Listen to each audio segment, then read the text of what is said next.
성공적인 인생을 산 사람들은 무엇보다도 자기 관리에 철저합니다.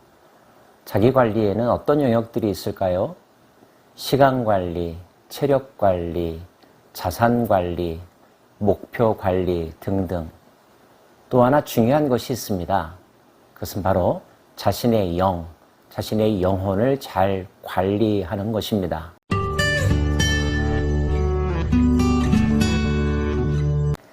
하나님이여 사슴이 시냇물을 찾기에 갈급한 같이 내 영혼이 주를 찾기에 갈급하나이다. 내 영혼이 하나님 곧 살아계시는 하나님을 갈망하나니 내가 어느 때에 나아가서 하나님의 얼굴을 배울까.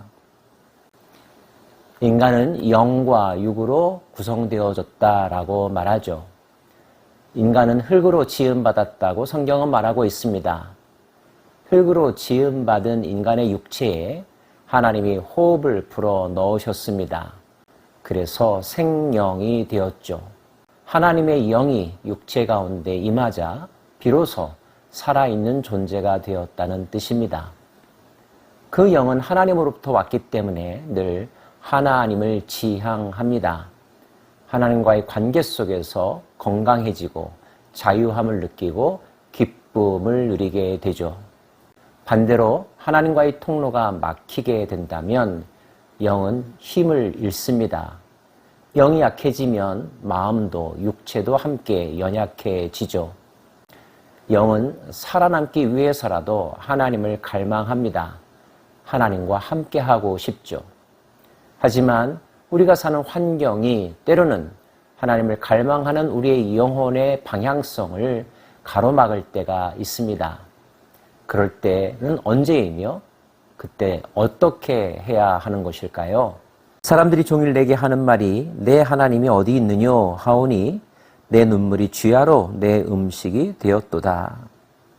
조롱당하고 있죠. 구박당하고 있습니다. 그래서 하염없이 눈물을 흘리고 있는 모습. 내가 전에 성의를 지키는 무리와 동행하여 기쁨과 감사의 소리를 내며 그들을 하나님의 집으로 인도하였더니 이제 이 일을 기억하고 내 마음이 상하는도다.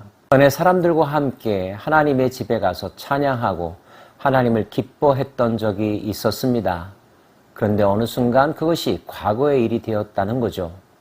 함께 했던 사람들이 하나님을 떠났습니다. 뿐만 아니라 여전히 하나님을 바라보고 있는 시인을 향하여서 조롱합니다.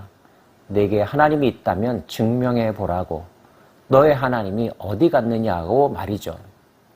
인간이기 때문에 주눅들 수밖에 없습니다.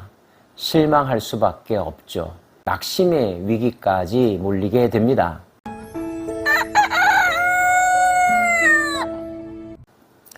내 영혼아 내가 어찌하여 낙심하며 어찌하여 내 속에서 불안해하는가. 너는 하나님께 소망을 두라. 그가 나타나 도우심으로 말미암아 내가 여전히 찬송하리로다. 그때 시인은 명령합니다. 영혼을 향하여서요. 낙심하지 말라고요. 그럴수록 더욱더 하나님을 바라보라고 말이죠. 기억하십시오. 우리의 육체가 밥을 먹어야 살듯이 우리의 영은 말씀을 먹으면서 삽니다. 영혼을 향하여 선포된 이 명령어는 사실 하나님의 말씀입니다. 영혼이 지향하는 바를 잃지 말아야 한다는 것, 포기하지 말아야 한다는 것, 영혼을 향하여 선포하고 명령하고 있는 것입니다. 내 하나님이여 내 영혼이 내 속에서 낙심되므로 내가 요단과 헤르몬산과 미살산에서 주를 기억하나이다. 주의 폭포소리에 깊은 바다가 서로 부르며 주의 모든 파도와 물결이 나를 휩쓸었나이다. 낮에는 여호와께서 그의 인자하심을 베푸시고 밤에는 그의 찬송이 내게 있어 생명의 하나님께 기도하리로다. 뿐만 아니라 하나님을 기억한다고 말합니다. 하나님으로부터 들려지는 소리, 폭포소리, 파도소리, 물결들이 그들을 기억합니다. 낮에는 하나님의 인자하심을, 밤에는 하나님의 노래를 기억합니다. 그런 노래소리를 기억하면서 하나님이 행하시는 놀라운 일들을 다시 한번 바라보면서 기도할 힘을 다시 얻는 거죠. 숙여져 가는 고개를 다시 번쩍 드는 것입니다. 우러러 하나님을 향해서 말이죠. 내 반석이신 하나님께 말하기를 어찌하여 나를 잊으셨나이까? 내가 어찌하여 원수의 압제로 말미암아 슬프게 다니나이까 하리로다. 내 뼈를 찌르는 칼같이 내 대적이 나를 비방하여 늘 내게 말하기를 내 하나님이 어디 있느냐 하도다. 한두 명이 아니라 여러 사람들로부터 어쩌다가 한 번이 아니라 지속적으로 이런 이야기를 듣는다면 점점 더 힘을 잃게 되고 눈치를 보게 되고 자신감도 상실하게 됩니다. 그러나 그때 우리는 다시 들어야 합니다. 그때 우리는 하나님의 마음으로 명령해야 합니다. 영혼을 향해서 말이죠. 어떻게요?